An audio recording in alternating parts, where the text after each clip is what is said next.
The following is a Comfortably Zoned Radio Network production. We're back. I'm here with Robert Cole, and we're going to talk a little New York Met baseball in light of the beginning of the end of 2018. I think what with Familia being traded, that pretty much seals it right there. What say you, Robert Cole? Yeah, I mean, this season was over pretty quickly. We had one good month, and then things just went downhill. A lot of it to do with injuries, and the injuries keep on coming. Noah Syndergaard comes down with, of all things, hand, foot, and mouth disease. Probably the first player in Major League history to come down with that disease. And how does one acquire that? I'm quoting Magic Johnson. I acquired AIDS, but how does one get hand, mouth, and foot disease? Yeah, is this an animal thing? Actually, it's something that usually happens to young children. It's very contagious. It's passed through saliva, feces, and urine. I'm not going to speculate on how Mr. Syndergaard got his, but that's how it's usually acquired. Highly contagious. Does resolve itself, basically. It's a virus. And probably, should nothing else happen to him, he'll miss maybe 1-2 starts at most, says the Mets doctors. And we know how accurate the Mets doctors are. Are there any long-term negative effects on one's body from this? Do you come out the worse for the wear? Shouldn't. It's a typical virus. Viruses take different amounts of time in different people, 1 to 2 week duration for some. We'll have to see how Thor recovers from his bout with this particular virus. Right. Well, of all things, I mean, he stayed on the DL with a sore finger for like 6 weeks, which contributed to the beginning of the end. I'll tell you, it's been a very, very jinxed year. And, I can say. No, and, we were kind of talking somewhat in jest earlier in the year, more seriously recently about, Tim Tebow coming up. Tim Tebow is now out for the year with a broken bone in his hand. We joked about the team being jinxed, but I don't know what other word you can use. From top to bottom, virtually everybody has been on the DL. There's only one positive thing I see coming out of this year, and that was the acquisition of the catcher that they got for Harvey. He has been a breath of fresh air behind the plate, and for one reason or another, Pilecki has started to hit a little bit, and what was a real weakness for many, many years now has become what I look at as a strength, catching. Well, and like I mentioned a week or so ago, the only problem is Devin Manzaraco, the catcher who was picked up in the Harvey trade, is a free agent at the end of this year. And so the Mets have to do something about that. His bat has he likes off being somewhat. Here, and I think that's a guy they should pony up for. Yeah, and he's not going to be a top tier kind of guy. But the pitchers, to the man, all rave about pitching to him. So just that alone should be enough to bring him back, especially if they keep this pitching staff intact as far as the starting pitching goes. Now, you and I have both been been in favor of that of late. What are you hearing from trade rumors, reports? Do you think it's possible that all 4 pitchers will be together this time next year? Yes, I do. I think it's quite possible. The Mets are looking for a big package. I don't think there's any chance of DeGrom or Syndergaard being traded, although one of the 3 stooges who is sharing the general manager duties these days says that this latest virus that Syndergaard has should not diminish his trade value. What that means, I don't know, but I really don't expect them to trade either of the top 2 guys. I would hope that they'd be looking for something decent back from Mutts and Wheeler, who were both, under contract for at least another year. The Familia deal was made because Familia was going to be a free agent at the end of this year, and they probably, weren't going to get into a bidding war to get him back. So right. Now this means Gesellman becomes the closer if there are games to close. Yeah, and that's up for debate. But right. the only problem I have, with that is Callaway has fallen in love with get 5 out of my starter, and then get 2 out of Lugo and 2 out of Gesellman.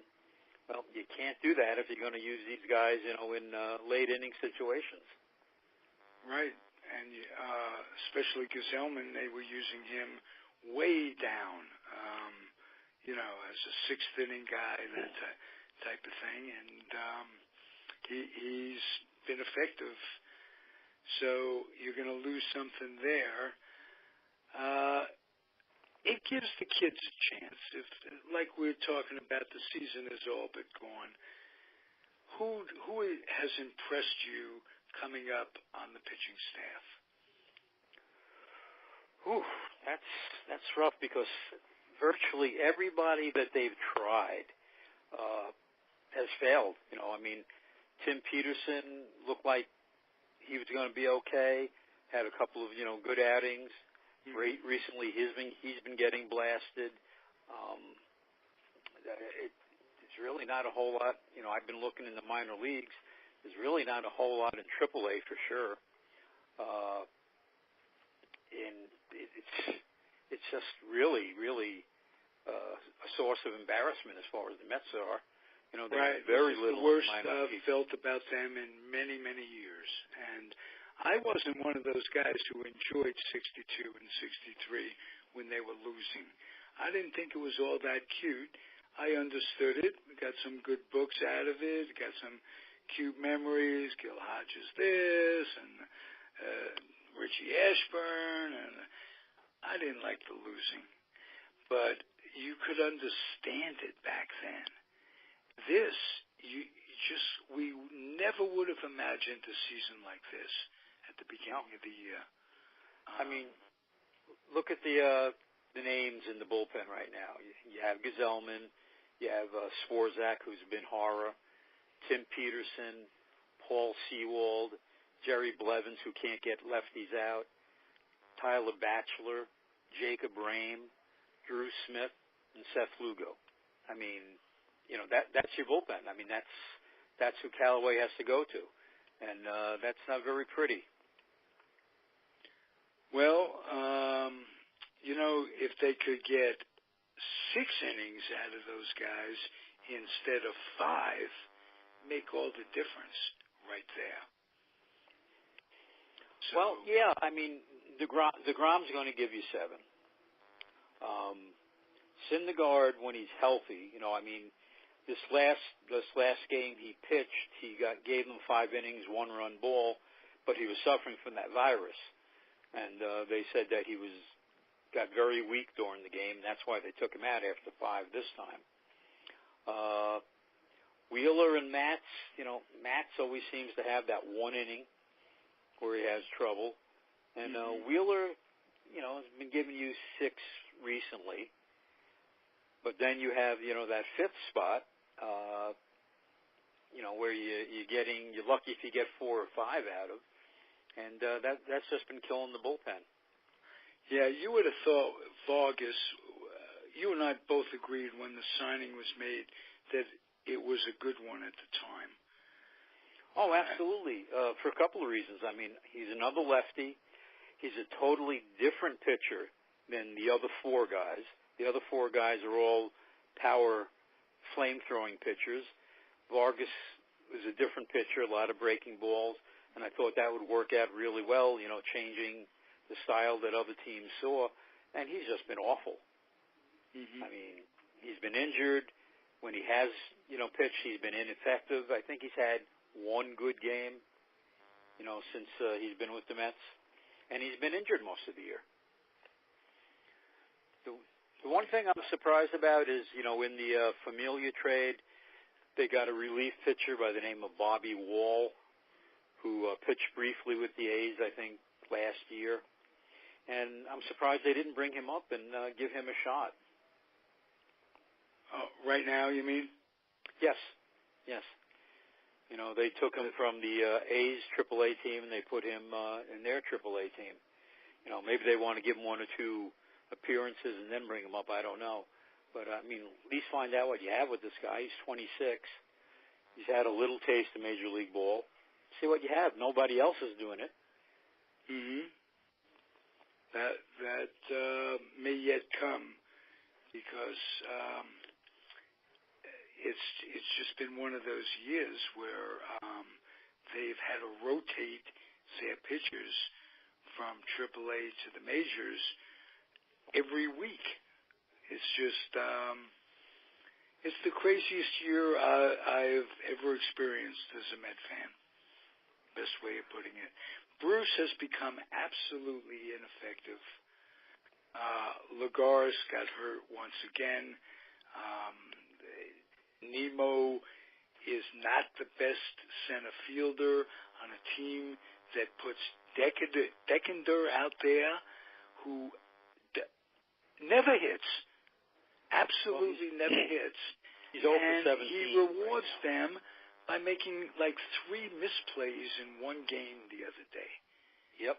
Which really got to me. That's supposedly your best center fielder. That was terrible. Do you know whether or not Cespedes is going to continue on the active list, or are they putting him back on the DL? He has not been put back on the DL. He apparently surprised the Mets with his announcement the other day that both his heels need operations, and that's what's been causing all his problems. From what I've been able to learn, apparently he went to his own doctor. That's what his doctor said. He caught the Mets completely by surprise when he made that announcement the other night after the Friday game, in which he hit a home run. Where he ran around the bases and looked good doing it. Yep. And then he did not play Saturday due to soreness. And then last night it was up in the air. I didn't hear whether he was going to play or not. And game was rained out, obviously. Yeah. And then the Mets. The word from the Mets was, we have nothing to say about this, because they probably didn't even know what was going on. I don't know if you watched the ESPN broadcast last night before the game was rained out. No, I didn't. They basically said they have never seen a bigger joke of a team than the New York Mets. From top to bottom, they have no idea what they're doing. Well, and part of it is the making of replacing Alderson with 3 guys. I thought that was horrible to begin with, and I still do. Make a decision, for crying out loud. Let one person assume the responsibility, right or wrong. Absolutely. This way, if you never find out who's the effective GM or not, because they could all blame it on the other guys. That in itself is horrible. I mean, two of these guys have been GMs before. So right. Name one of them. Do something. But that's not the Mets way. The Mets way is doing this, I guess. As Marty said last week, by doing it this way, the person that's making the decisions, the baseball decisions, is Wilpon. If he's going to make that final decision, is that what you want? Is there a way we can get our team back? Can he be forced to sell? I mean, this is horrible. Well, Fred Wilpon and Bud Selig were very, very close. They were in bed together. I'm sure that same protection will be there. They went out of their way to give money to the Mets so they could, not default, meet their payroll far and above, in excess of, what's in the rules. So, can they be forced to sell? I don't think so. Now, will the younger Wilpon, if, the old man, goes to the other side, decide that, he doesn't want to do it anymore? I guess that's possible. But, right now it's not a very pretty scene. Well, anything positive that you can think of to cheer me up as a lifelong Met fan? Anything at all? I'd love to hear something, Robert. Oh, well, the pitching staff. What I would like to see, as I said recently, and I did not agree with you early on, keep the four guys together, and then try to build a little bit around them. You have a shortstop in Rosario, who I think is good. You have a couple of decent catchers. They're not going to hit all that much, but they can catch. Let's see what you can get for Cabrera. Let's see who you can get for, Wilmer Flores. I love Flores. I'd love to see him stay with the Mets, but I think you can get something for him. But there's just not going to be a whole lot there in trades unless you want to trade one of those four starters. So you got to hope that they, sign a couple of people in the off season. Not older people. Frazier's going to be back. Bruce is probably going to be back. Now, one thing I'll say in Bruce's defense, I think he was playing hurt for a long time. I think that back and hip was bothering him. And he just finally couldn't play anymore. Even though he was not playing well, he tried to play. So I would like to see him come back healthy. Cespedes, I don't know what to tell you. So as far as, some encouraging words, not a whole lot right now. Okay. I'd rather that than you lied to me. Now, it's like medicine. You got to take it, and sometimes it's harsh. Yeah. Now, Corey Oswald's going to make the start again in Syndergaard's place. He pitched well his last time. Okay. Why he was taken out after 5 innings, I do not know against the Nationals, but he was. So let's see what he does this time. Let's see what he does tonight. If he pitches well again, all right, maybe we have something. To add. Pitches well.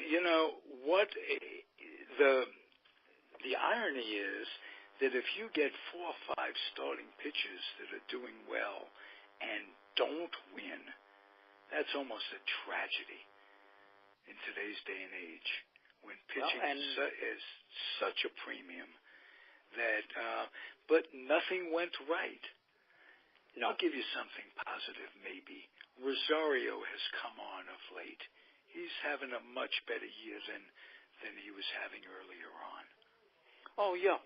I said that. Right now, I'm looking at, their starting lineup. Okay, Nimmo's a keeper. All right. Cabrera's probably going to get traded. Flores is probably going to get traded.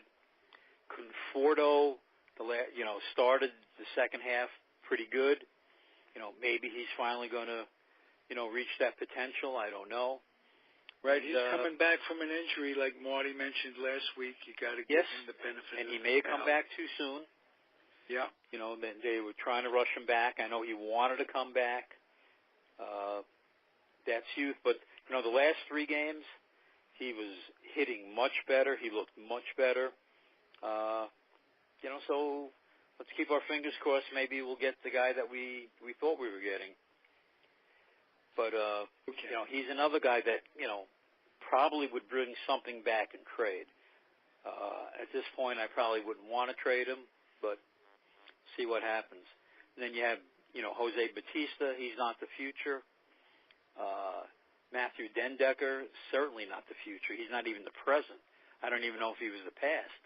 Hey, whether or not they trade Cabrera, let's give him a little homage. This guy has been the best player they've had this year, and he helped them 2 or 3 times over the last few years by moving around, by being clutch. I like him a lot, and as far as Flores is concerned, this guy has had 5 walk-offs as a Met, 4 or 5 walk-offs. Clutch guy who will be missed. He's had 9 in his career. 9 walk-offs. Yeah, 9 walk-off hits. Not all home runs, but he's had 9 walk-off hits. Yes. That's a clutch guy. Oh, yeah. Defensively, he's lacking. Absolutely. Really the only position he can play now is first base. But he's got a clutch bat. He's, like I said, he's the kind of guy that a team that's in a pennant race, would love to have coming off the bench, late innings, pinch hit, American League team DH. And he's mediocre, but he is versatile. Oh, yeah. But you could put him in a few places, in 3 or 4 different places, for a few days before defense rears its ugly head. But I'll miss him if he goes. I'll miss Cabrera if he goes. I hope they get something for him. I think it comes down to, at this point, scouting and seeing which one of these 3 will ultimately start making the decisions. And I just hope it's not left to Wilpon to decide these player moves, because they'll always decide based on money, whereas at least Alderson would try to get the money out of the Wilpons, and he did. And on that account, I heard something very, very negative about his prognosis with cancer. What a shame.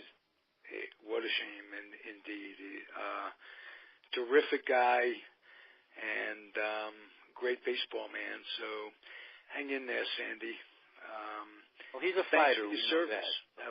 How about that? There's nothing you did in the off season that Robert, Marty, or I would have disagreed with. It just worked out in a clusterfuck of bad happenings. Yep. And, so now you asked for a little good news. Okay, let me give you a little good news. Okay, we should probably see first baseman Peter Alonso and infielder Jeff McNeil sometime, maybe sooner than later, especially if they trade Flores and Cabrera. And Cabrera, you're going to have a first base spot and an infield spot. So maybe we'll see those 2 young guys. They're about the only bright spots in the whole system right now. Hey, is Lucas Duda out there? Somebody mentioned him recently. I wonder what the chances of getting him back would be. I think he's with Kansas City. Kansas City. Yes. I heard he was out there and being offered in trade, and that could tide them over a little bit.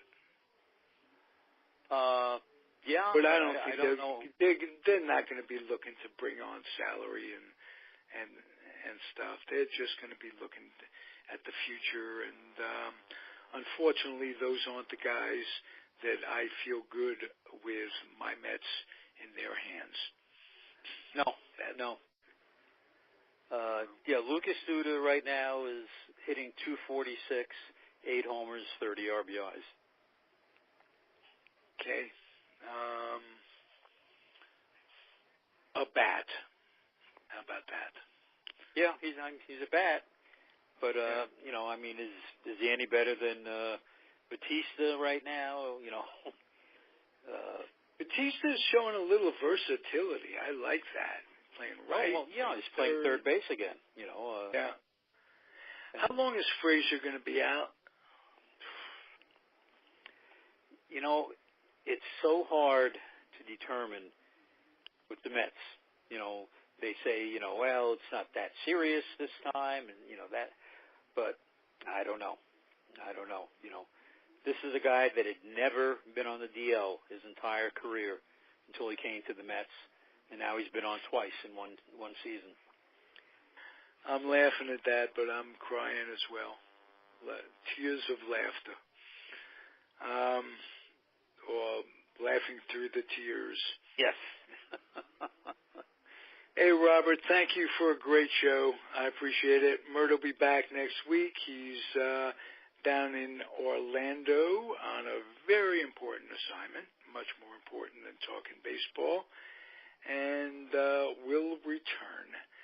So you be well yourself, stay healthy, and we'll talk to you very, very soon. Sounds good, Ralph. All right. Be well, Robert. Thanks for listening, everybody. Adios. Good night.